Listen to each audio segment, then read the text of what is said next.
I'm here to introduce our speaker today, Kenneth Happel. I've enjoyed, Ken, getting to know you better in the last couple years at the air show, talking in the last few years at the air show, also by phone. I also watched an interview of him about an hour and a half that somebody sent, that actually Ken sent me, and I saw him speak last summer at the World War II air show as well, and enjoyed his presentation. I hope you'll enjoy his presentation tonight. I'm not going to try to give away all the secrets here about Ken tonight, but we'll talk about a few things. So he was in 110th Field Artillery Battalion of the 29th Infantry Division. They were there with the Big Red 1, the 1st Division that went into Omaha Beach on June 6, 1944, D-Day, as you might know it. And he's one of the few that can say they were there. You know, D-Day, there's fewer and fewer, unfortunately, still around.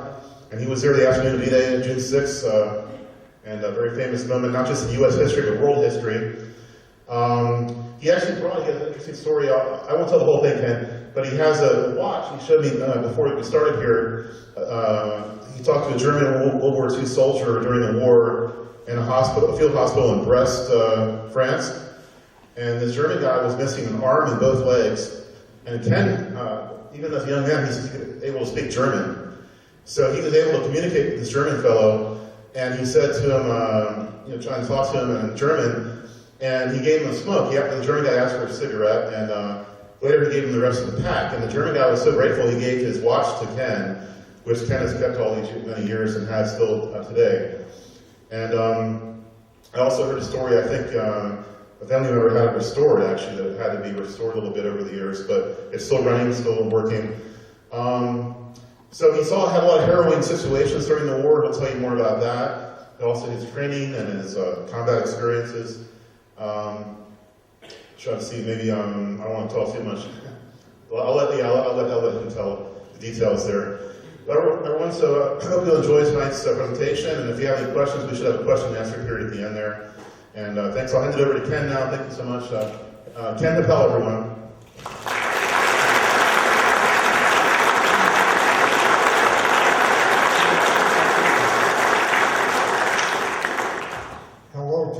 Can you hear me all right? Fine. It's good to see so many of you here with a night like tonight.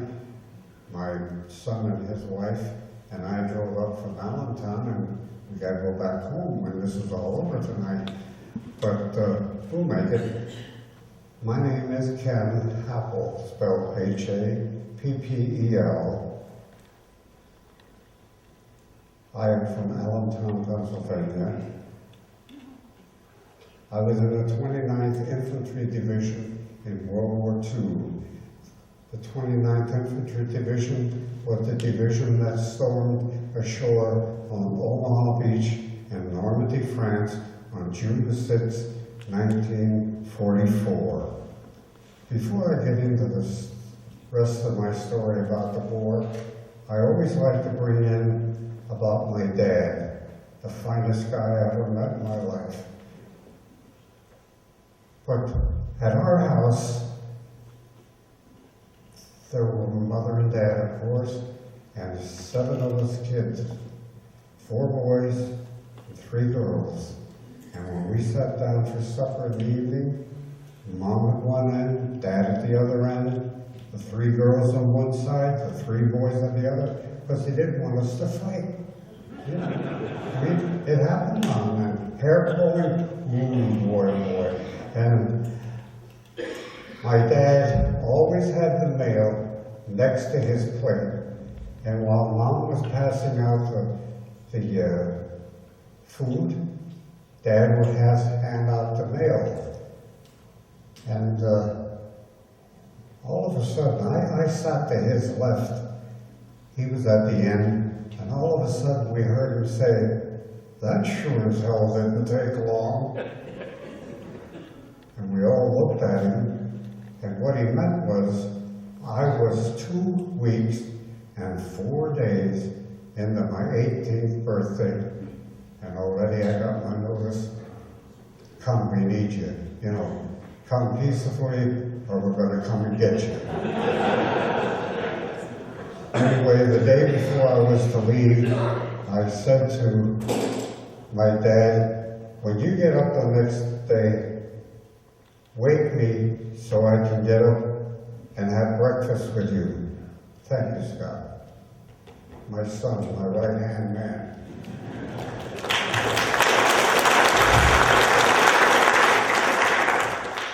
The next morning we were sitting eating breakfast, and when we were finished, we were talking. He said, "You have any idea where you're going?" "Not a thing, Dad. They don't tell you anything." I said, "I read the letter to you. It said that I have to report to the train station at the foot of Hamilton Street Hill on such and such a date by such and such a time, and if you didn't show up, we're going to come and get you."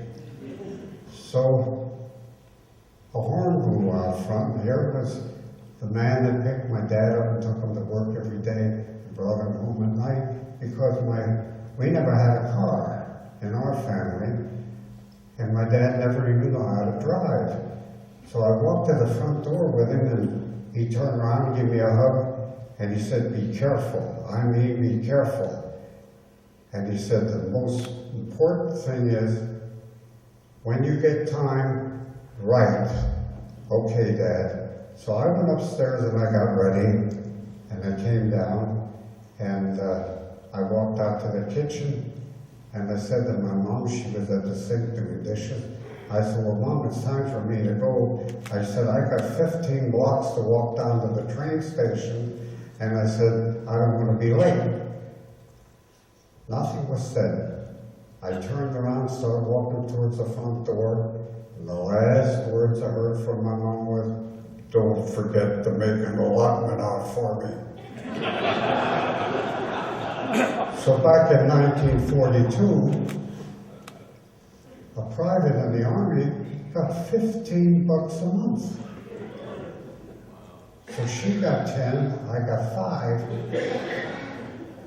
And then a couple of weeks later, I got a letter from her, and she said she got my checks, she put them in the bank, so I'd have money when I get home. And if I wanted to send a little more, send it and I'll bank it. Well, it never happened. I got into the bus to the train station, and the train pulled in, and 5 soldiers got off. 4 corporals, 2 went to the front, 2 went to the rear, and the sergeant gets off, and he's got a roster board. And he comes walking over to where we're all standing, and he says, he blows his whistle, old-time blowing whistle, and he said, "When I call your name, you go to the rear of the car, that's where you get on." So that's what we did. And my girlfriend was there, and my buddy, who wasn't accepted in the service because he had perforated eardrums, and his girlfriend, they stayed home from school to see me off. And I opened the window on the train, and oh my God, this one corporal come running up the middle of the aisle with his billy club out. And he said, "Close that damn window, close it," you know. And I just stood there, I sat there and looked at him, and he reached across to close the window, and I had my hand on the windowsill, and if I would have pulled it in, maybe I'd have got discharged. He'd have broke all my fingers so anyway, the train pulled out, and the next place we stopped was at New Cumberland. That's not too far from here. And when we got there, they took us in trucks up to a building, and it was the mess hall. We had a good lunch. Sergeant says, "You got 45 minutes to eat, and then we meet out front." And every time we met, he would read our names off on the roster, blow his darn whistle, to be sure we were all there, we didn't go over the hill. Anyway, we went down to this building, and we walked in, there was about 22 fellows already there. And the sergeant blows his whistle again, and he said, "Gentlemen, this is where you take off all of your civilian clothing, and I mean all of it." So it wasn't long, there's 50 guys or more standing there naked, all of us. and we folded our clothing up and they got cardboard boxes, put the clothing in, they're gonna mail it home. And we're standing there looking around, and I'm looking, and you know, when I was a kid and went to Sunday school at United Church of Christ at 5th and Allen Street, Reverend Clearman, we always used to say, or hear him say rather, we're all alike. We're all created equal.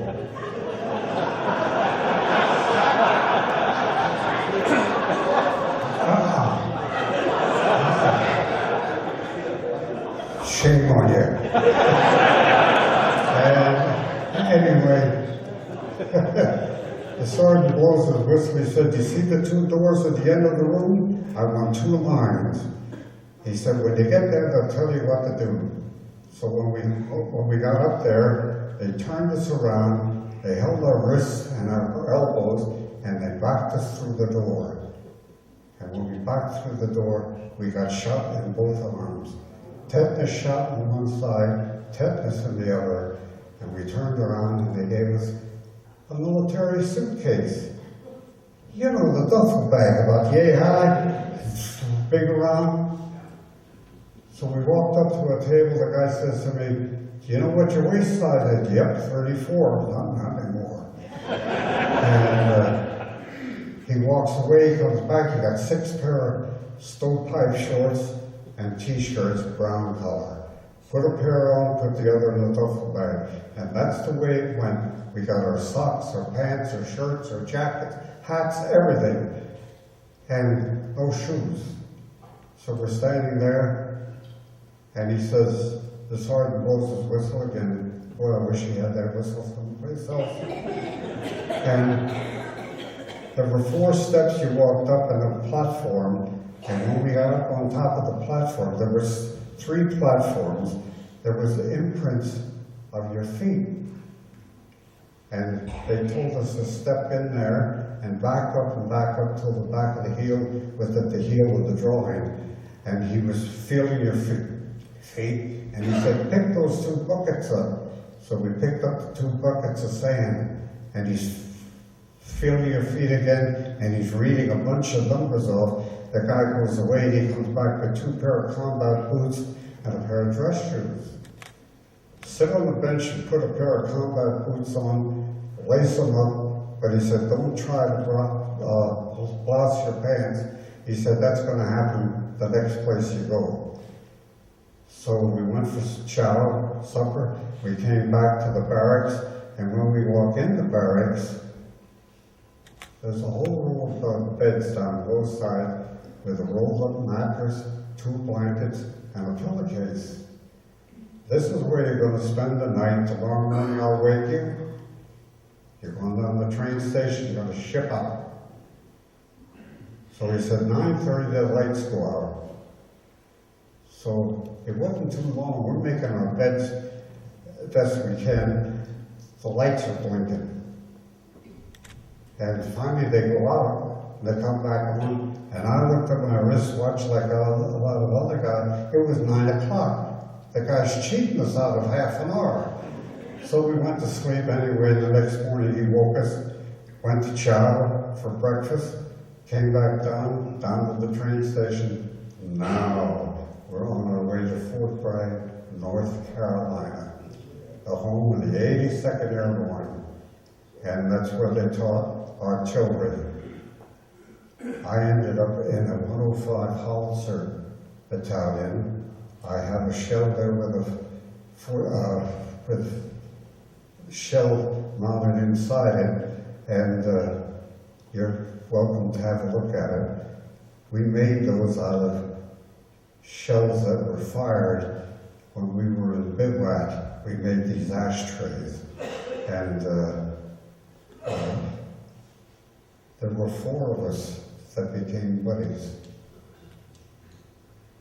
One fellow from Phillipsburg, New Jersey, one from down in near the Wilkes-Barre area, me from Allentown, and the guy that whooped the daylights out of me. I don't know if I told you. 3rd day in the barracks, this guy from Phillipsburg and I are talking, and he comes walking down the floor in the barracks, and he walks in between both of us, and I'm short, but he was shorter. And he looked up at me, he said, "Hey, you goddamn Yankee, who won the Civil War?" I guess you know, I knew I was on the floor. He mocked me. Well, believe it or not, we became good friends. I got pictures of he and I in Marseille, France. He took me home one weekend. He lived about 20 miles outside of Fort Bragg. And he took me home. His mother and dad said, "Sure, bring him home." So I went out to the main gate. His mother met us and took us over to their house. When I met his sister, and finally a police car pulls in the side of the house. "Oh my God, don't tell me he's in trouble." And when the door opens, in comes this guy. He's got a big 10-gallon hat on. He's got a gun hanging on his side, a jacket with a marshal's badge. His dad's a U.S. Marshal.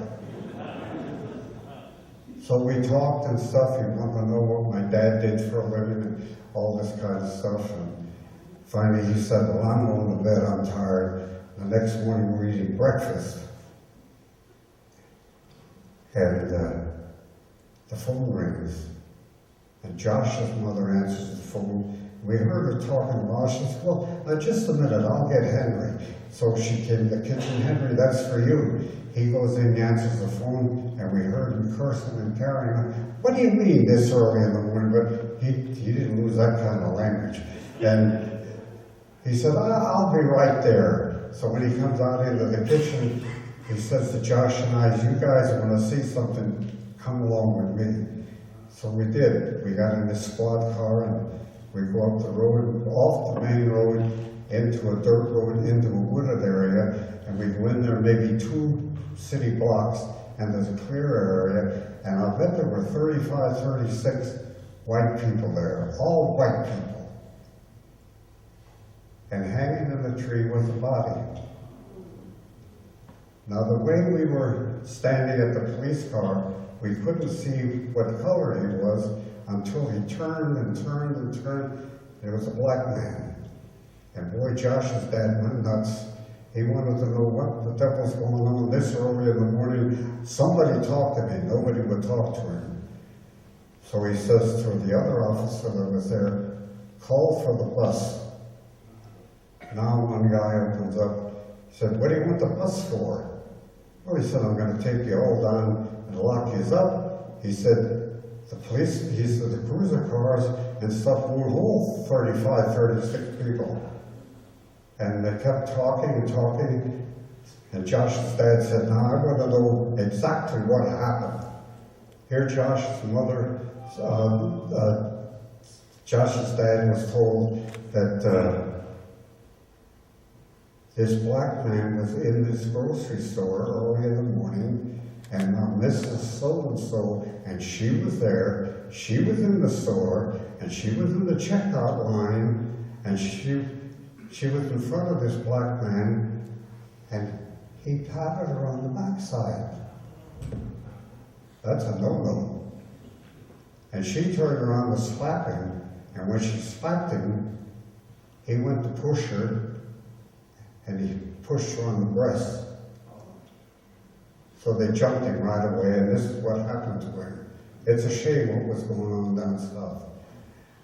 And Josh's dad couldn't believe it. He said, "Cut him down." And finally cut him down, and just like that, they all dispersed. They got in their cars and they drove away.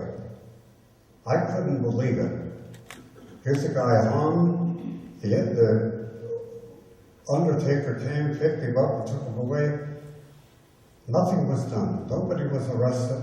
Nobody was, I couldn't believe it.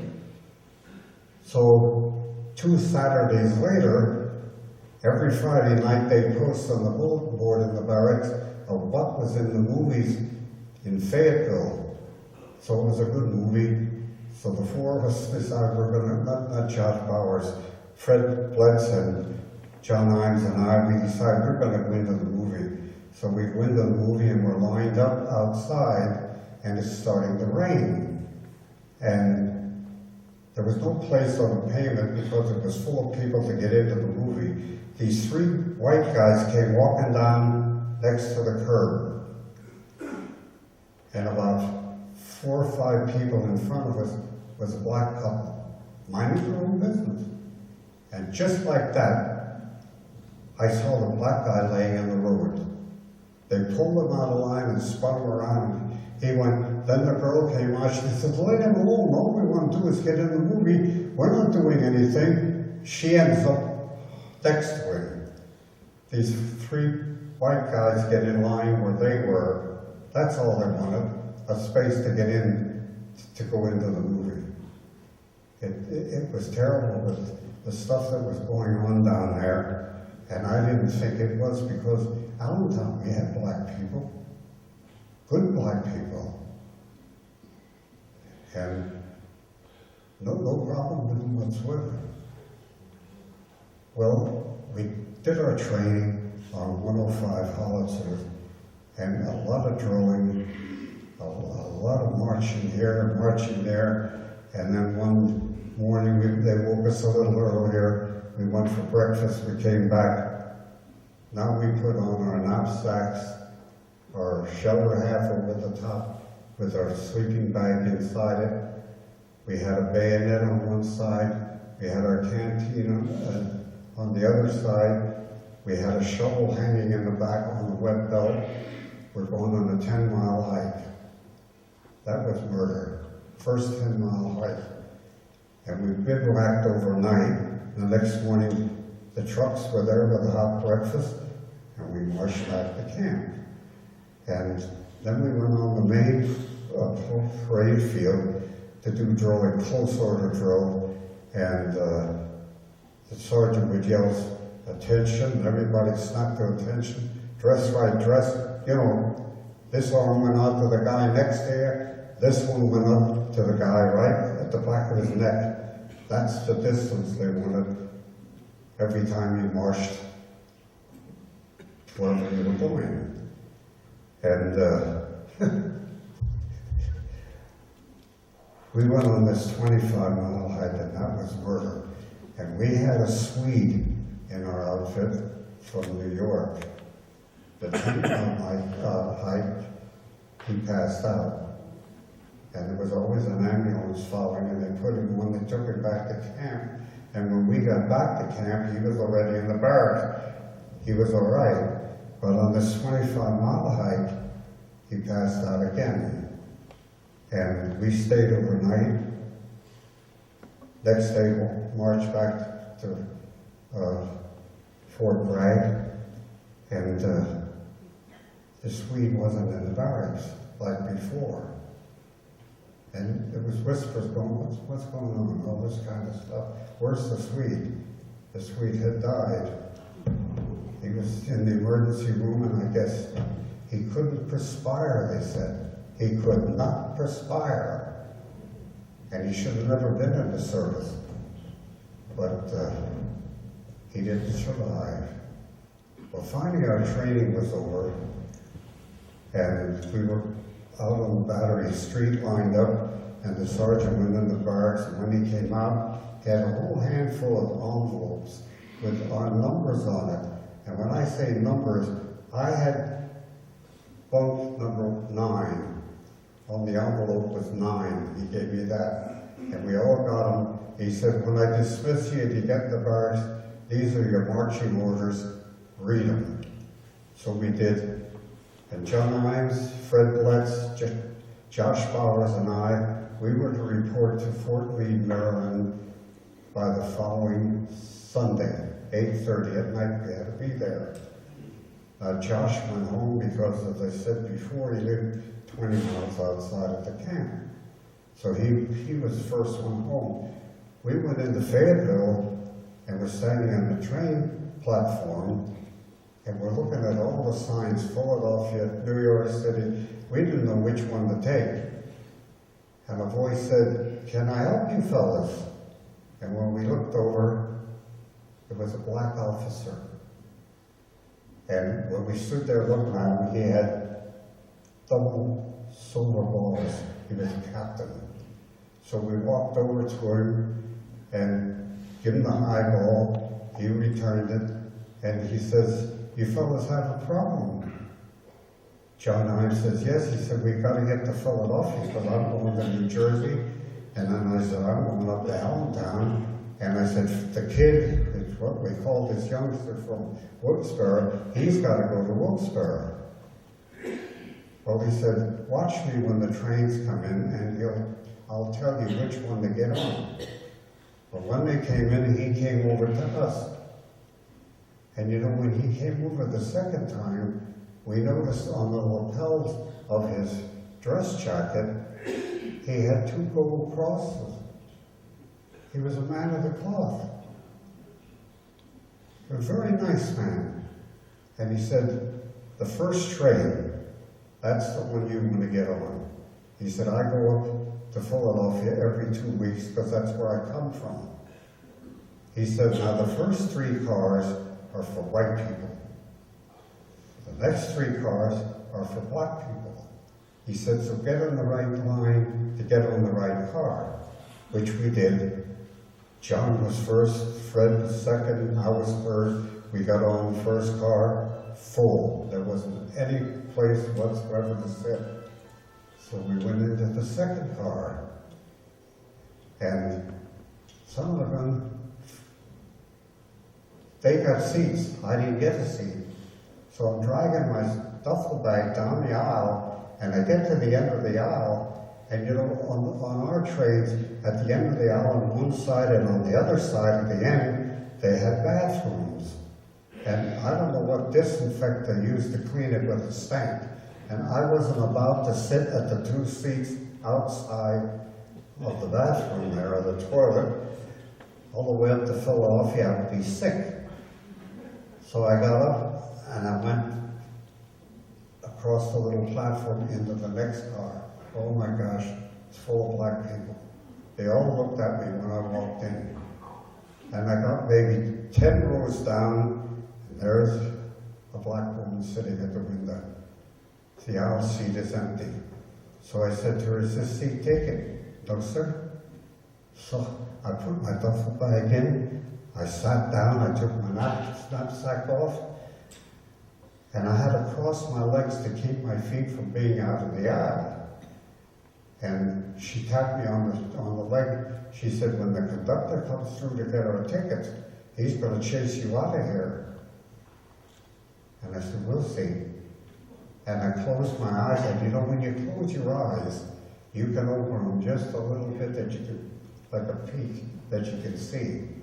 So pretty soon the jerk of the train had started out.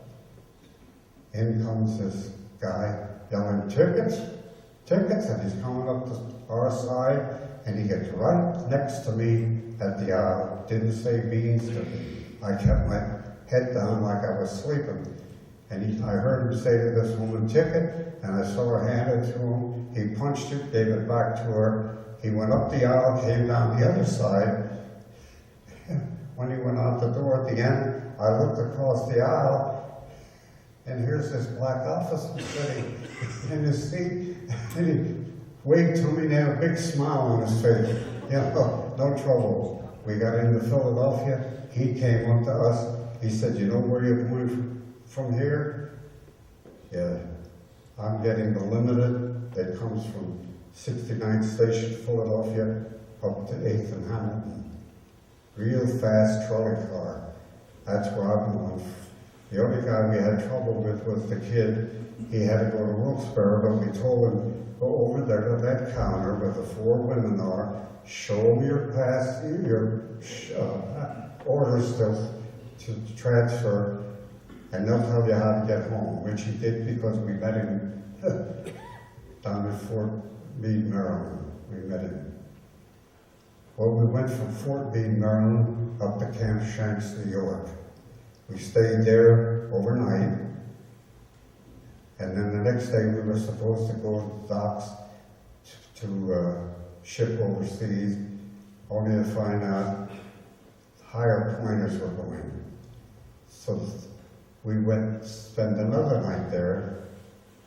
The next day we got on the train went down to the docks, pulled right out on the docks, and when we pulled out, they made us get out and line up in front of the train, and a lieutenant came over and he had a roster, and he said, when I sound your name, your last name will sound off with your first name, middle initial, and your Army serial number. And when he got to me, I said, Ken Happel, 33-619-365. I still remember it. And he waved like this. I walked over to the gangplank. There's a captain standing there. I saluted him. I walked up the gangplank. And when I stepped in the ship, I was looking around, and there's a sign, MS Queen Mary. We're going over on the Queen Mary. Man, this is great. They had 18,000 of us on board. Everything you did in shifts. And the corporal took us down, one flight down, and the hall was real long. And he got to one room, and he opened the door. 1, 2, 3, 4, 5, 6, 7, 8. Here's where you go in. They put 8 of us in, and any of you who have ever been on a cruise know how small the stateroom is. But these staterooms, everything civilian was stripped. There was no beds, no dressers, no desks, no chairs, nothing. And right as you came in the door was 3 bunks. Over here was 3 bunks, and under the porthole, which is a big one, was 2 bunks. That's where they put us in. The shower unit, duffel bags were piled up. The only thing we had access to for 4.5 days was to wash our face, brush our teeth in the morning, and use the toilet. That was it. And ship pulls out at night like every other ship does, high tide. And the next morning after breakfast, comes over the PA system, deck so-and-so, stateroom number so-and-so. You were allowed to go up on deck for half an hour, get some fresh air. So when it got our turn, we went up, and boy, the fresh air smelled great, and all you could see was blue water. And I walked over and looked over the rail to see how far we were up from the water, and when I stepped back, this kid from Wilkes-Barre, he comes over, and he looks over the side, and he looks out on the ocean, and he goes berserk. Where in the H is the convoy? Where's our escorts? Oh, he's carrying on something terrible. And we couldn't quiet him down. And standing at the rail was an old Englishman smoking his pipe. The civilian crew that was on the ship, which was a cruise ship, is now still on the ship. And he walks over to Freddie and he said, "Fear not, Yank." He said, "Jerry's don't have a sub that can keep up with us." He said, and he told us how many trips he made from England to the United States as a cruise ship, and how many he made since the war to bring troops and stuff back to England, and didn't quite Fred down at all. Well, he wouldn't go in the stateroom at all anymore, unless he had to go to the bathroom. We thought in the morning had to tell him, "Get in there and rinse your face off and brush your teeth." And then he'd do it. But he sat out in the hall. So between Josh Bowers and John Hines and myself, one of us would sit up with him at night in the hall. And oh boy, we'd go down for breakfast in the morning, which were always pancakes and scrambled eggs, powdered eggs, and coffee and everything else. And I'd always get a cup of coffee to come back. And one day we're sitting in the hall and I see this guy coming up with Milky Way bars. "Where'd you get those?" "Well, there's like a PX down here on the left." He said, "Go down, you can buy anything you want." So I went down and bought a box of Fig Newtons. Oh, I love them. But after eating Fig Newtons after Fig, didn't do me any good, I'll tell you. But Anyway, we're sitting out in the hall one night, Josh Bowers, myself, and this kid, and I was dozing off, and he hit me, "Don't go to sleep, don't." I was tired, "Don't go to sleep." Well, finally, towards morning, we felt that the ship was slowing down. So Josh got up and he opened the stateroom door, and these guys under the porthole had it open. And there was a big sign on it, "Do not open." And they had it open, and if you stood there and looked out the porthole, you could see red lights blinking. And he says to Fred, he said, "Fred, get up here." And he took him by the door, he said, "What do you see through the porthole?" "Red lights blinking." He said, "We're there." He said, "We're going to get off this thing tomorrow morning after breakfast for sure." He said, "Let's get some sleep." Well, I got a night's sleep the rest of the night in my bunk. But the next morning after breakfast, they started unloading us. And they took us into a town. I don't know if any of you have ever been to Emmaus, Pennsylvania. It's a very small town, but this town was even smaller. And there wasn't any civilian in that town whatsoever. Every room was bare, no furniture, no nothing. So they put 8 of us in a room. It was 2-story buildings, and we had to sleep on the floor in our sleeping bags. And in the corner of every room, there was a small fireplace.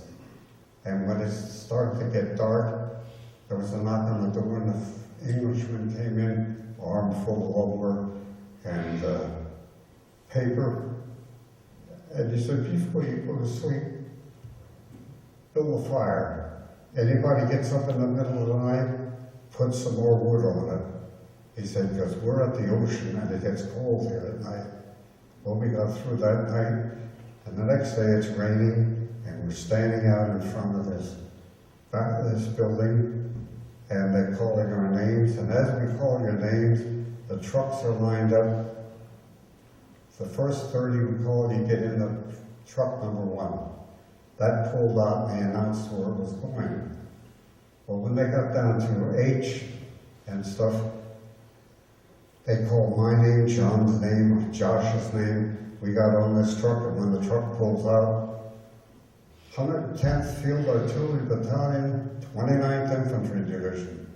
That's where we ended up. And I was a corporal. In the short time I was in the service, when I got to England, I was a corporal.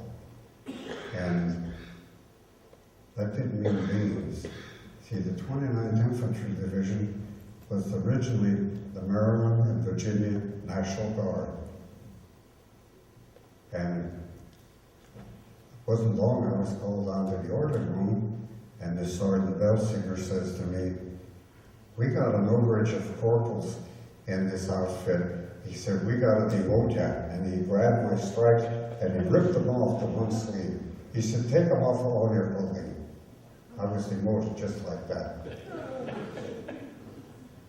So what could you do? I mean, I'm a Yankee in a rebel outfit. So we went through training, and again he announces that I don't care if you came from Fort Bragg, North Carolina, or Camp Callis here, or whatever camp you came from, anything they taught you is not the 29th way. We're going to teach you the right way. Every training they gave us was what we had at Fort Bragg, Campbell, Kentucky, you know. They just wanted to look good. Well, anyway, got during the war, and our colonel, Colonel Cooper, who was in charge of the 110th Field Artillery Battalion, he had to go to a brass meeting with General Gerhardt, and his chauffeur, poor guy, was always having diarrhea. And so I got that I drove the colonel, his Major Yerby, And Captain Cadwallader and I, we went to this meeting, and boy, there were officers there. And on the truck stood Major General Charles Gerhardt, our division commander. And he's talking to the men. And this was 5 days before the D-Day landing. And he said, gentlemen, before I dismiss you, he said, I have something I want to show you. And on the truck, he had an easel with a canvas over the top. And he had the canvas pulled off, and there was a picture of Omaha Beach, taken by the Air Corps. It was a beautiful picture. And he looked out from the microphone. He said, gentlemen, there's only one thing I have to say. He said, when we go ashore, we are going to lose one hell of a lot of my boys. And you know, he was true. He never called the infantry. They were his boys. And a lot of them were 18, 19-year-old kids, like I. And he dismissed the troop. And of course, D-Day came, and we crossed from England to France on the Liberty ship. And when we got a certain distance, we anchored, or they cut the propellers anyway. We stopped, and they dropped the nets down the side of the ship. And any of you have ever crawled down a net, it's scary. Especially in my condition, I don't swim. So we had all this equipment on us. A wet belt full of ammunition, 2 grenades on the harness, had a gas mask under our left shoulder. This side we had our canteen hanging on us. Everything. And our rifle was in a plastic bag. And they said, when it came our turns to go over the side, you go down to where the net was painted white. That's where you stop. You don't go any further. And when the landing craft came around and it would bump into the side of the ship, you give your rifle to somebody that's already in the landing craft. And then it'll drift out, and the next time it comes in and bangs, you jump. And those in their landing craft are going to try to break your fall. Well, all I could see with me, dummy me, I'm going down the line and down the rope, and I'm going to misjudge if I'm going in between the ship and the landing craft, and I'm fish bait, you know. But I made it. And we went to shore on this landing craft. It was at about 4:50 in the afternoon. It might have been later because nobody had time to look at their watches, even though I had one on. And we walked the water about up to here. And when the ramp went down, I said to John next to me, I said, you know, if I jump off that ramp and the water's deeper than me with all this weight on, I said, I'm on the bottom and I'm going to stay there. He said, I'll come down and pull you back up, which was a good thing. But we got to shore, water about up to here, soaking wet. And they took us up a hill, and about a block inland was this church. I believe in its time it was beautiful. There was a stone wall around it, but there wasn't any windows in the church, there was no roof on, and the steeple was gone. The only windows left were the ones up by the altar. They were intact. Well, we spent 2 nights there, sleeping inside this wall, and then we were told we were going to watch prisoners. So we're going to help the infantry. So they took 3-man teams of the artillery, and they put 1 infantry. The first time we were on guard duty for 3 hours, we had a sergeant. He was hit in both legs, but he was not incapacitated that he could not stand guard. which he did. And there was about 250 Germans down in this ravine. And John Hines, the one German that was doing the talking, had a different color uniform on than the rest of the Germans. And every once in a while, this German would say in German, "Guck mal, sie sind aber jung." Now, if you don't understand German, he would say, "Just look, they're kids, they're youngsters." And all the Germans around him would look up with grins on their face. You know, the next day, this guy's still talking. And John Hines says, "There's no minister in the house, is there?" He says, John Hines says, "You know what? I'd blow that son of a bitch's head off if I could get away with it." And the sergeant said, "Don't you dare." He said, "They're surrendered. They surrendered. They're prisoners." He said, "They don't have shoelaces, they don't have belts, they don't have ties, nothing that they can do harm with to any of us." He said, "Don't you dare." So he dropped it. Well, later on, this guy's still talking, and he got the best of me. I said, "Hey!" And he looks up at me. I said, "Weißt du was? Wir sind aber jung. Aber das Jung kann ich nicht totschießen." I said to him, "Hey, you know what? We are young, but this youngster can shoot you dead." That's all it took. We didn't have any trouble. He didn't talk the rest of the day. But well, finally St. Lo fell, which was a city inside of France, well fortified by the Germans because they didn't want to lose it.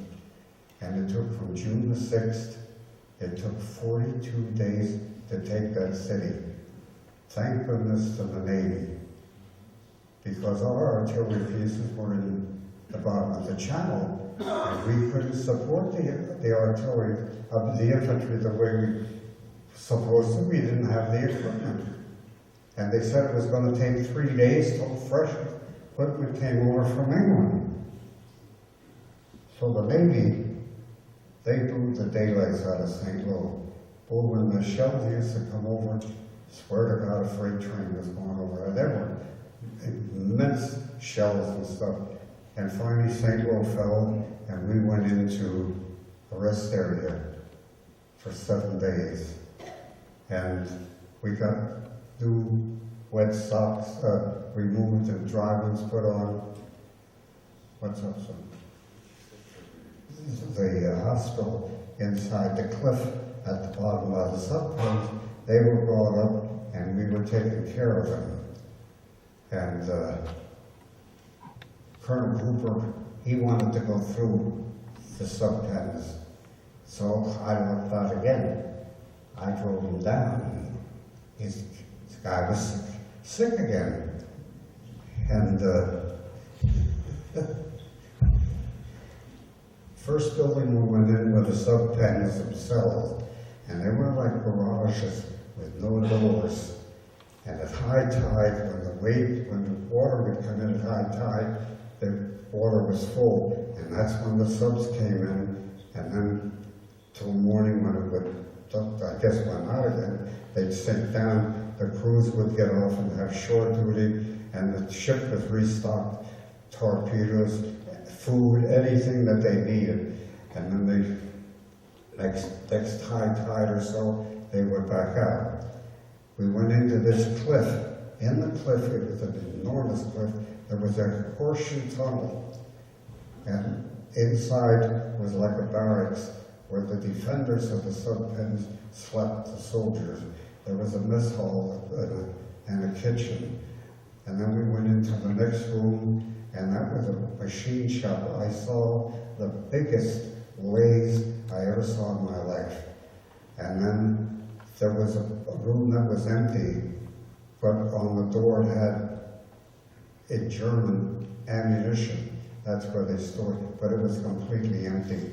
And the next ward we went into was a hospital ward, full of beds down both sides, and down the center aisle was a single line of beds. And bloody rags and stuff all over. It was a mess. And we went into the next room, which was the operating room. And then we went into the third room, and it was again a hospital ward. I call it a hospital ward. And in the middle of the aisle, going down, was one lonely German soldier. And I had picked up smoking when I got in the army, because we got the cigarettes for nothing. And as I walked by him, I was lighting a cigarette. And I got a few feet ahead of him, and he says to me, "Eine Minute, eine Minute," he's screaming. And I stopped and I turned around, and in front of me at that time was Major Yerby, and he stopped and turned and looked back, and this German put his hand out and he said, "Haben Sie a cigarette?" He said, 1 minute, do you have a cigarette?" So I had my pack out, I couldn't deny it, so I shook a cigarette out. I smoked Pall-Malls at that time, put one in his mouth, and I lit it, and he took a big drag, and when he blew the smoke out, he's saying, "Danke, vielen Dank," thanking me, over and over and over. And I turned around, and Major Yerby standing there looking at me, and I had about 5 cigarettes in this pack. I had another full pack unopened in my jacket. So I took this 5-pack or 5 cigarettes back, and I laid it on this German's blouse on top of his chest. And I went through my pockets and I found a box of wooden matches. I gave it to him. And he said, "Danke, vielen Dank, thank you very much." And I turned to walk away, and he said, "Eine Minute. And I turned and looked at him, and he repeated, "Eine Minute," another time. 1 minute, he was asking. 1 minute, that's all he wanted. And when I walked back to him, I saw this left hand go up in the back of him, and when he comes out, this is what he had in his hand, his pocket watch. It's not shiny. It wasn't shiny like this when I got it from him. It was gray, you know how sterling silver gets. And he hands it to me, and that's when I noticed he didn't have a left hand. He didn't have both his legs. And he was still laying there. Whether he was considered a basket case or what, nobody knew. I never found out. I asked Major Yerby about it. He never found anything out. But I ended up with a pocket watch. And you know, when I got it, and I took it like this, and I looked at my wristwatch, both at the same time, it was working. So of course, I brought it home. And I think some of you people saw my good friend Bert Windsor when he was here. He was in the Devil's Brigade, 50% Americans, 50% Canadians, and they dove behind the German lines in World War II to disrupt communications. We go to the same church. He was president of the church, and after I retired from the garage business, after 46 years, I took on the janitor's job at the church. And we became pretty good friends. And one Sunday he said to me, "Did you get your medals yet?" "What medals?" He said, "All your war medals from World War II." "No, I didn't get any." He said, "Well, get a copy of your discharge made and write a letter to the War Department in Washington," and he said, "You'll get them." He said, "I did." So we did. My wife and I sat down one night and wrote the letter, and I got it copy of the discharge and I send it down because the discharge tells what campaigns and stuff you're in. So I sent it to Washington. A short time later, I get a letter from them that they were unable to fill my request, that there was a fire in Washington, and my records, along with hundreds of other fellows, were burned. They couldn't fulfill my request.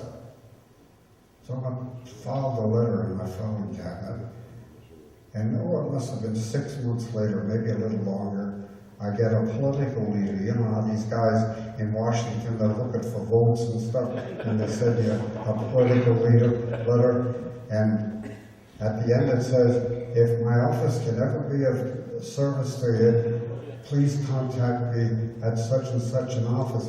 He had an office in Bethlehem, one in Allentown, one in Eastman, with the phone numbers. So I called the one in Allentown. It was on Hamilton Street, exactly a block and a quarter, block and a half away from where I lived. So I called and the girl answered the phone. She was very, very nice. And I told her what I was after. She said, come down the road. She said, first of all, do you live close? I said, yeah, about a block and a half from me. She said, come over and bring your discharge along, which I did. And she took a lot of notes and stuff and made a copy of my discharge. And she said she was going to forward this information to Washington. So I don't think 10 days went by, I got a letter from this political guy that he received the information and he was going to look into it and I would be hearing from him. Well, it wasn't long. A letter came and he said that he checked into it. There was no fire in Washington, D.C. Your records are still intact. He said, we're going to process it. He said, we're going to expedite your medals. You're going to get them. But boy, I got them. I got everyone.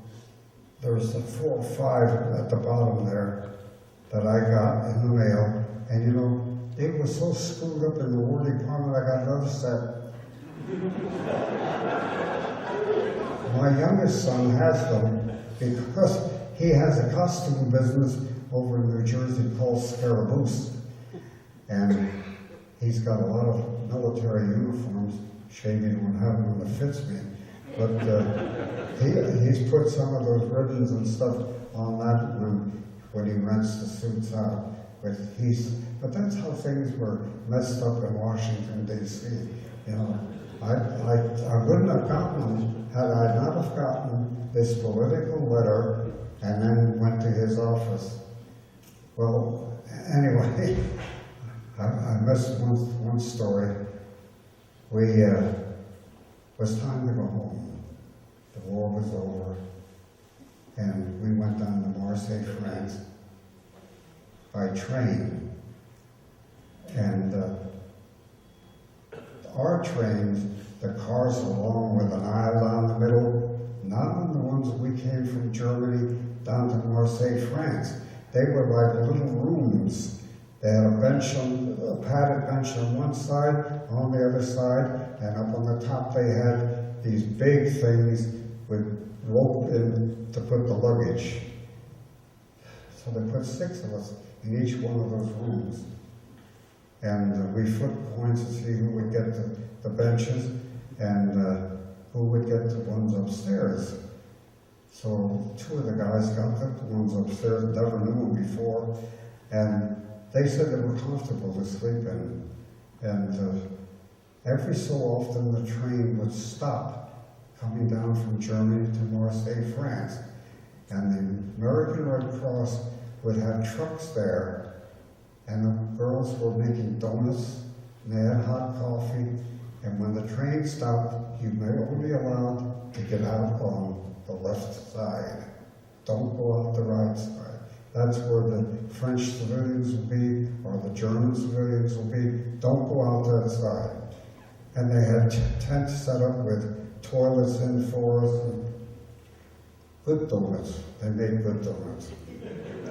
And this guy, Josh Powers, the rebel decked me.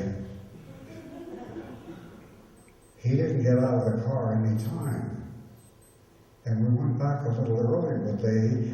We said to him, "Do you want any donuts?" "Yeah, bring me 4. So I shared half and a cup of coffee with him. Here the son of a gun, about 3 weeks before the war ended, he lost the heel off of one of his boots. So he took the boots down to the supply sergeant and he turned those in and he got a new pair. He never wore them. Here's selling them out of the car, the train car, to the Frenchman or the German, whoever was over there enough to buy them. And he'd sell them. And John Hines, the 6-foot guy, where he got it to this day I'll never understand, he had an MP band. And he'd go between the cars and come down the side where the civilians were, government property. And he'd throw them back in the car. Now we got his money, and we got the shoes back. I'll bet from the day we got into that train car till we got down to Marseille, France, I bet we sold those boots 40 times, 50 times. They were all that. And one day we came back with donuts and coffee, and there's Josh. He's got all this money. And he's got it on the one seat. 1, 2, 3, 4, 5, 6, 7. That's maybe the next time he'd get to the end, instead of he'd get to 6, 7, 8, 9. He was putting more on his pile than on the rest of it. They were his boots. He should have had it anyway. When we got to Marseille, we all had a nice pile of money. I'll tell you, Americans, they could be shrewd. And anyway, he went down to the paymaster, and you'd lay your money down, whether it was French or German coins, and he counted, and you'd get American dollars. They never gave you any silver money on the table. You want to show it to him, Scotty? Or 5-cent pieces.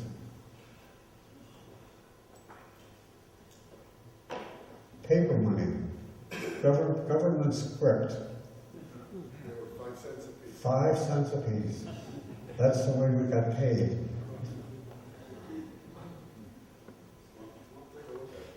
Yeah, and we got the money for the French and the German money. We got American script. That was good. And we're in Marseille, France.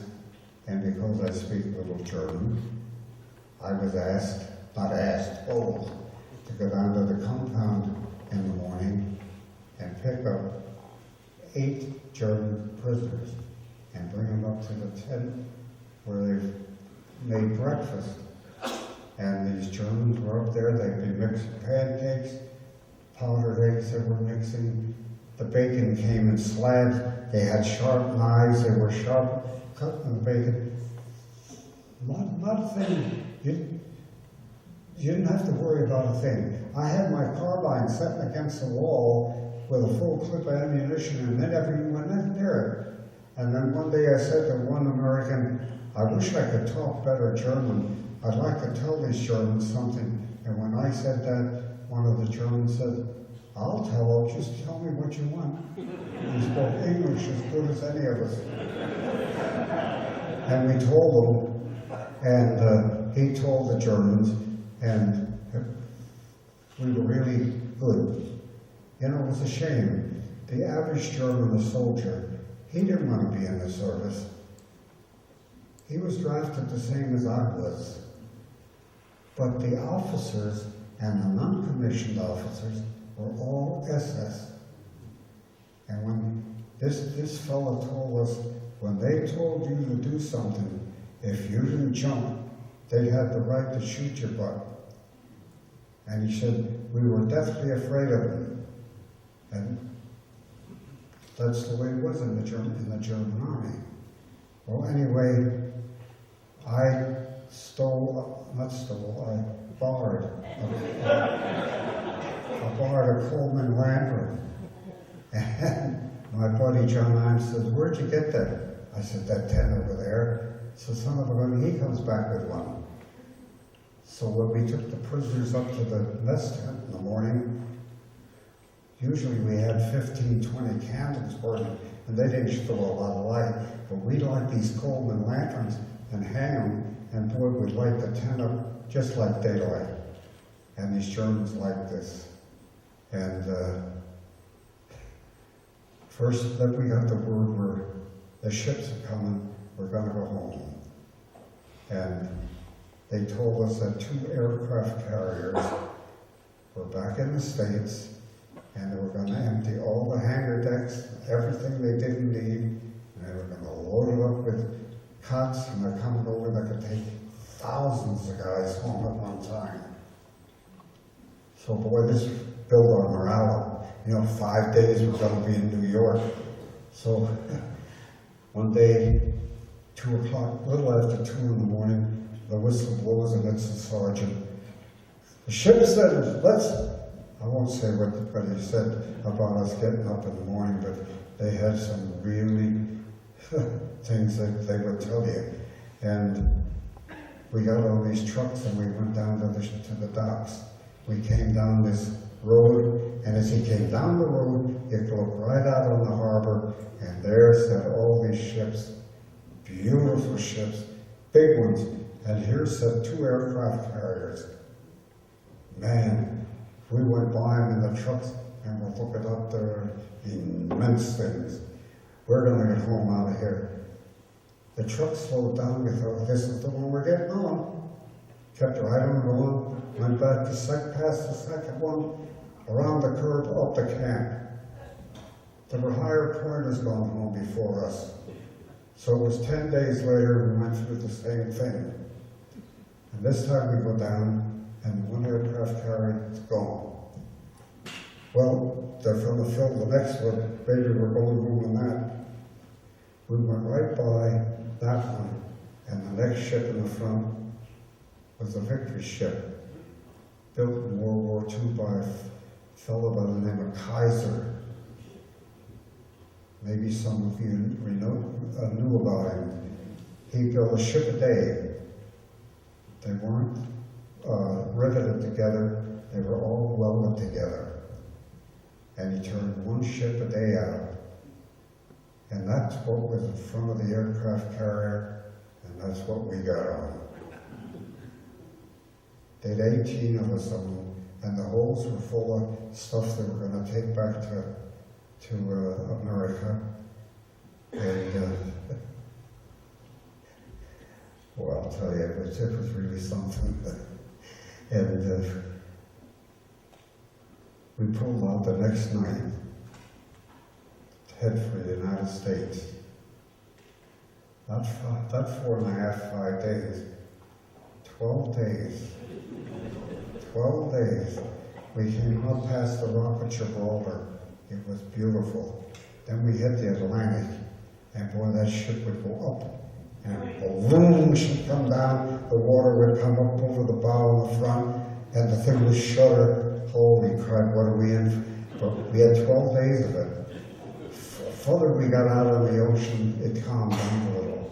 Anyway, we were out there on Thanksgiving.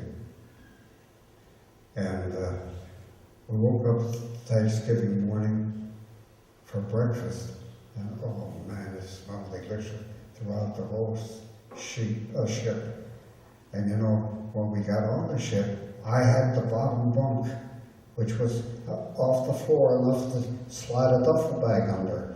And the next guy, 4 of us on top of each other.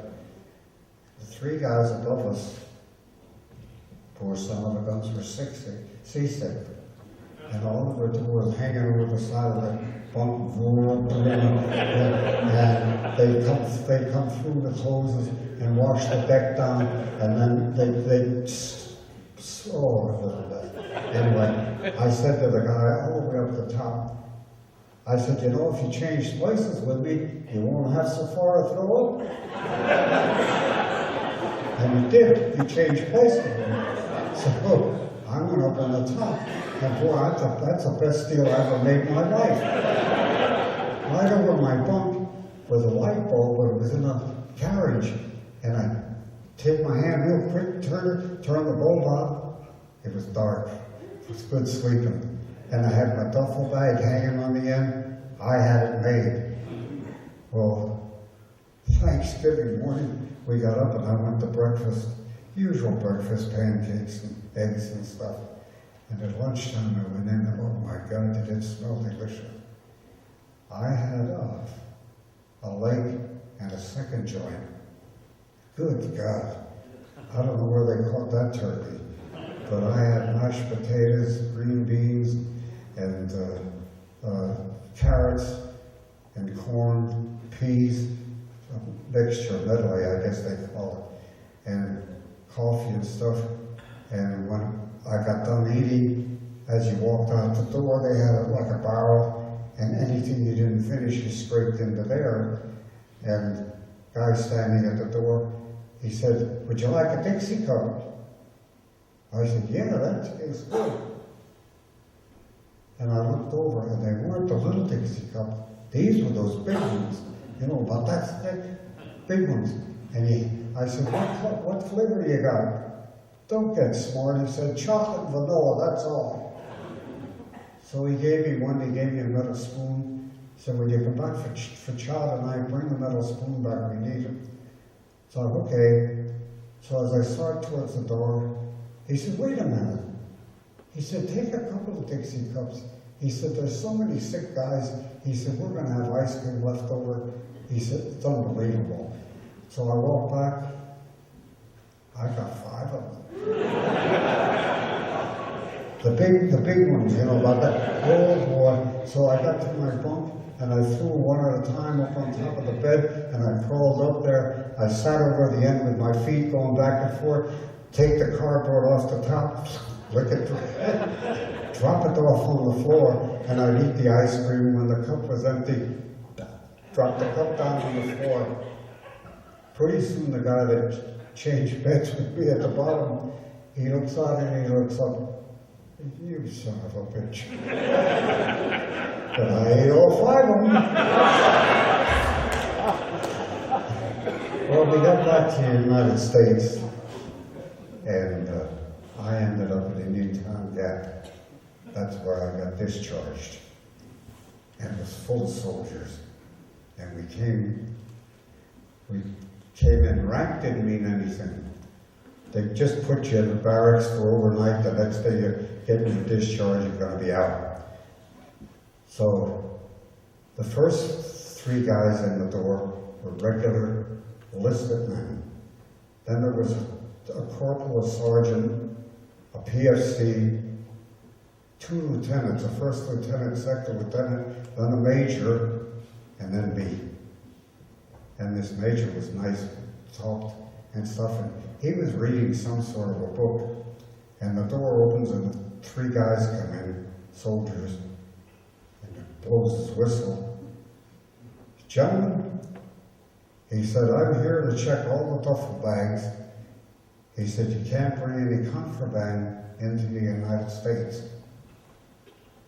So they go to the first 3 guys, we see them dump their duffel bags out of their thing, and these guys are going through it.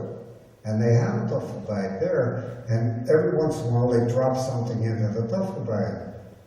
What they were doing is picking what they wanted and stole it from the guys that brought it home. And finally they get up to this major. They didn't bother the major. Anything from the PFC on up, they didn't bother. He gets to me, I was a PFC. But he says, that's your duffel bag? Yeah. He said, dump it out. He said, I want to see what's in it. I said, sorry. I folded everything real nice to get it in there to bring it home in the best condition I could. I said, who's going to help me pack it again? And he get mad. he started cursing and carrying on. I should dump that bag and dump it now. And with that, this major drops this paper down. He said, "Sergeant." And this sergeant snapped to attention. And the major looks at him for a few seconds. He said, "Get the hell out of here." And the sergeant just stands there looking at him. And this major said again, "Get the hell out of here." And the sergeant didn't move. And this major said, "What part of don't you know what get the hell out of here means?" And boy, they three walked out. And I said, "Thank you." He said, "Are you loaded?" I said, "Yeah." I had a Luger in there. I had a P-38 in there. I had a German officer's blouse that buttoned all the way up to the neck and the pants with a stripe down the side. I had what they call a dress sword, about yay long. This side was as sharp as a razor. I could have shaved. And the other side was like a saw blade. And it didn't come to a point, came to a blood end, and they were sharp. I had that in there. I had a couple of armbands with swastikas on. Oh, I don't know what all I had in there. The major said, "You really got a bag full." I said, "What would he have found that if he'd opened yours?" It's about the same thing. So, our names were called and we went up and we got our discharges. Now we're civilians, you know. So we walked towards the door to go outside because my mother and dad were going to be there. My girlfriend, we were engaged then, and her brother-in-law that came up to bring me home to Allentown, up to Indian Gap. And as we walked towards the door, there were three guys, soldiers, sitting behind a table on either side, 6 of them. And as you walk between them, the guy says, "Do you want to sign up for another 3 years?" And the guy over there said, "You sure you don't want to sign up for another 3 years?" "You betcha, you betcha." And I walked out, and there was my family. My wife and I sat in the back of the car into Allentown, and I said to her, "Are the arrangements made?" "Yep, on the 22nd. I got discharged on December the 7th, and on the 22nd we got married." And we have 3 sons. Second oldest one is here, Scott. The oldest one is Bobby. Bobby was a lead engineer for Mack Trucks. He's now retired. Scotty had his own business, does beautiful tile work and stuff. And kitchens, bathrooms, anything he could do it. And my youngest son is over in Chester, New Jersey, and he bought out a costume business about 25 years ago called Scaramouche. And he moved it over there. He has built the business up so much. He has on-Broadway shows, off-Broadway shows, the Metropolitan Opera, all the way down into Washington, D.C., up to Connecticut. He's spread all over the place now. He's doing very, very well. I'm so happy of him. I have 7 grandchildren and 7 great-grandchildren. The oldest of our grandchildren, Sarah, she's a doctor. She's up in Maine at the Maine Hospital. She's a nurse, doctor up in Maine at the Maine General Hospital. Their other daughter is in Lehigh Valley Hospital, and she does CAT scans. Their son, he keeps their computers and stuff going. He's a whiz. And our other son, our grandson, he works for, it's a subsidiary of Mack Trucks, Scott? Military division. He goes all over the world, Egypt,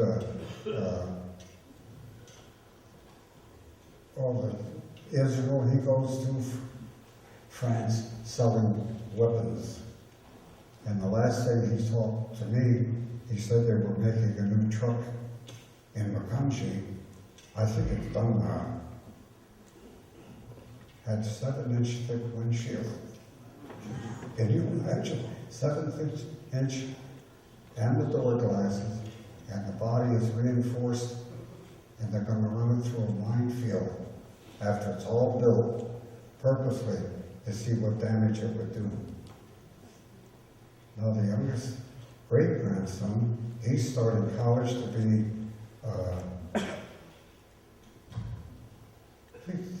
football teams and stuff.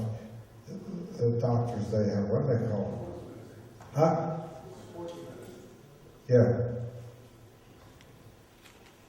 He's going to take care of people like that on football teams and stuff.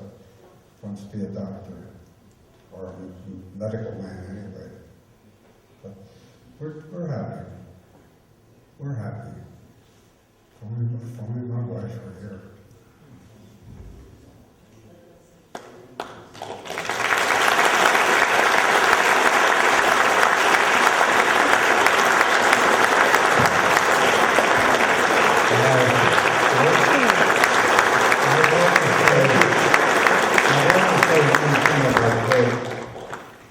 I have a lot of memorabilia up here. Come up, look at it. The only thing, did you bring my division book? Yeah. I don't want to get my division book out because it's over 70 years old. It's starting to come apart, and I've been gluing it back together. But there's a lot of pictures in there.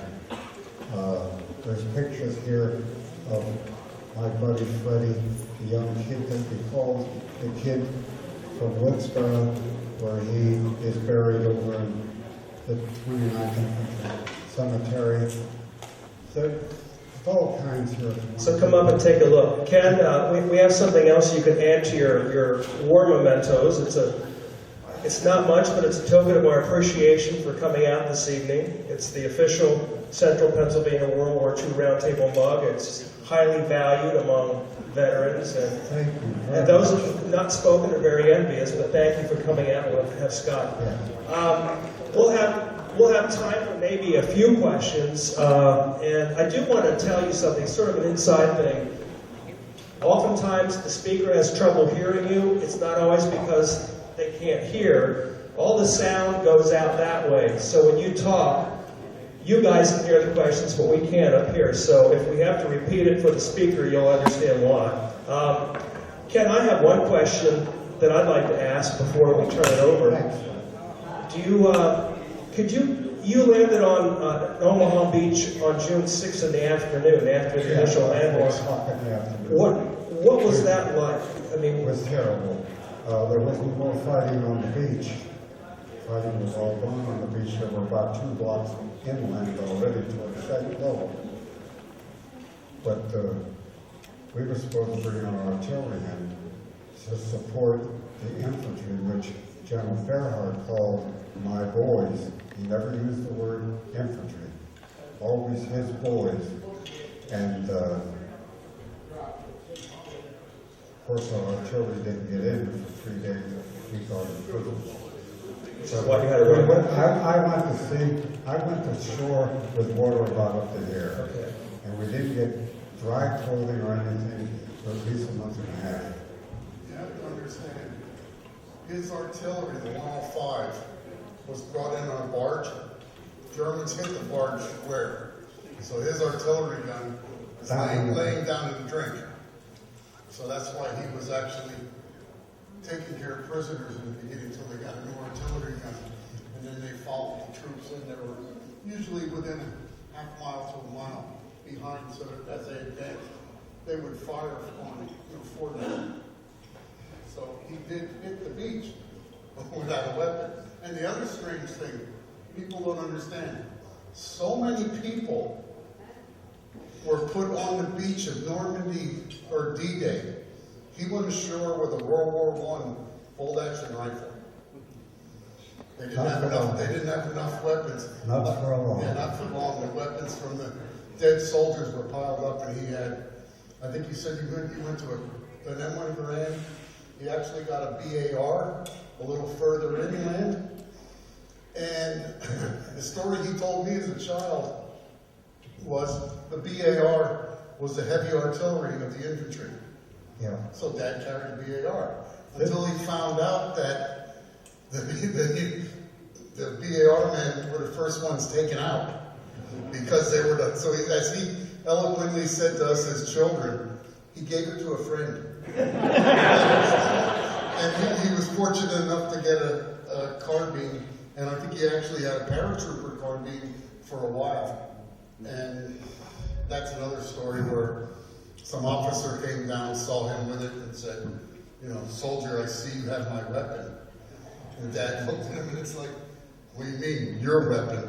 And the guy said, that carbine, that's mine. So in his infinite wisdom, he wrapped it around a pole and gave it to him. So it was nobody's weapon. And I found an over and under shotgun when we went through a German house. You know, the German and the French had no cement floors. They had maybe 3 inches of sawdust. And one day we saw a guy walking around with a bayonet on a rifle, sticking it through the sawdust, and pretty soon it went in real easy. So we pushed the sawdust back, and you could see where it was freshly done. And they dig it up, and the Germans or the French people would have a cook pot in there with their personal belongings down inside, and the top tied shut, and they put the dirt and stuff. He still has a whole sock full of money, silver money, that I brought home from France, Denmark, Luxembourg, all the countries over there that I got into. That's the first thing I looked for. He still has all the silver money.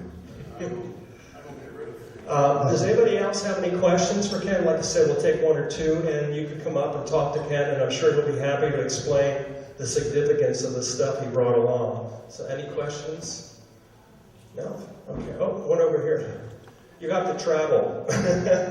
What was he trained to do as an artilleryman? What did he do? Did he actually, were you like the aimer, fire direction center? What was his MOS? Did you hear what you were trained to do? I was trained to put the shell into the breech. The loader. The loader. Each 105 had 2 men at the breech, and off to the side stood the sergeant with a lanyard, a rope, that he pulled to fire the shell. The rest of us were in line, and if you want to come up and lift this is the back end of an artillery shell. They're about that long, loaded with powder and stuff, and the projectile in the front. This was 1943, was made, and this is a 50 caliber machine gun. And we'd stand in line with these shells, and as fast as we could put them we'd put the nose of the shell in the breech, and the guy would take a rod and push it up in, the breech would close, everybody would stand back, because when the shell is fired, the cannon will have a tendency to jump. But the legs, I always call them the legs, the pieces that they spread in the back, had like scoops that were in the ground, and they would brace the top that the weapon would take. But we had to sometimes really work fast. We had 2 guys unpacking it. The shells came in wooden boxes. 2 guys unpacking it and lifting it out of the thing and putting it in our arms. And then we'd walk up to the cannon, stick it in, push it in, fire it. The elevation of the cannon, the level the cannon was, that's the greater distance the shell went. If they elevated it, it went up and came down. They used the elevation when we called time on target, when we crossed the Ruhr River, they used time on target from the 105s all the way back to the long tons. The shells that the long tons shot was unbelievably big. And they would hit, the 105s would hit, the 105s would hit. That's the way they rolled it in from, they hit the beach on the other side of the water, or the river, and then they roll every so far back. The whole battalion of artillery was laying shells back. Anything that's what hit, that was it. Okay, thank you. All right, one more question over here. Another thing real quick, on a 105, if you come up here and take a look at this, this is just, an inch and a quarter at the bottom. Please pick it up and feel the weight of it. This casing is about this long. The projectile, which is the end of it that it fires, weighs 33 pounds. So you can imagine what the man was picking up, not only in brass, but the powder in a 33-pound shell on the end of that. He'd drop in and preach, and then the man would run home. It was amazing because he picked all the little guys out there who were throwing these things around. You certainly got your exercise. I forgot to mention one thing in my speech. After the war, I never spoke about the war, even to my sons, until 2014, when I was asked to come to the Parkland High School to 35 youngsters that were going over to Normandy to speak to them, which I did. I hadn't spoke to anybody up until then, and that broke the shell, and I'm now talking pretty freely. But this medal here, these are the medals I had coming when they said the records were burned in Washington. This one, I got a letter that I was now considered a clevier. And if you look in the dictionary for clevier, Knight of the Legion of Honor is what it states. And Scotty and his wife and my granddaughter, who was in the military at that time, a sergeant, helicopter mechanic, believe it. A mechanic worked on helicopters. We all went down to Washington, and we went to the French embassy, and we had to show the letter that we got in the mail. Well, when I walked up to the door, the woman answering the door spoke very good English, and I showed her my letter. When she turned it around, she looked my name down on the roster, and she started to laugh. I said, "What's funny?" She said, "You're the baby." I was the youngest one there at 90 years old, and the oldest guy was 97. And then after the ceremony, and the Consul General pinned these on us, there were 17 of us. He came down the aisle, took them and pinned them on all of us. Then he came back up the aisle shaking hands with us. And when he got to me, I said, "Sir, my granddaughter came in from Fort Campbell, Kentucky." I said, "She's in the military, would you talk to her?" "You bet." "Absolutely." And they talked for about an hour and stuff. And then he says, "Go in the next room," he said, "there's French champagne and all the hors d'oeuvres you want." Oh man, that was great. That was great. Oh, this is... The other thing, for people to understand, the French government, when they gave them that medal, I found out about it online.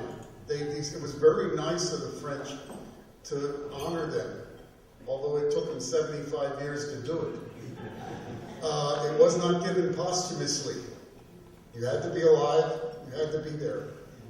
The other things that you had to have your discharge papers. You had to have every campaign that you were in had to be filled out on paper and documented. You had to have your discharge papers that showed you were honorably discharged. It took 3 months filling out paperwork and sending it to them. They did give it to them, but it wasn't easy.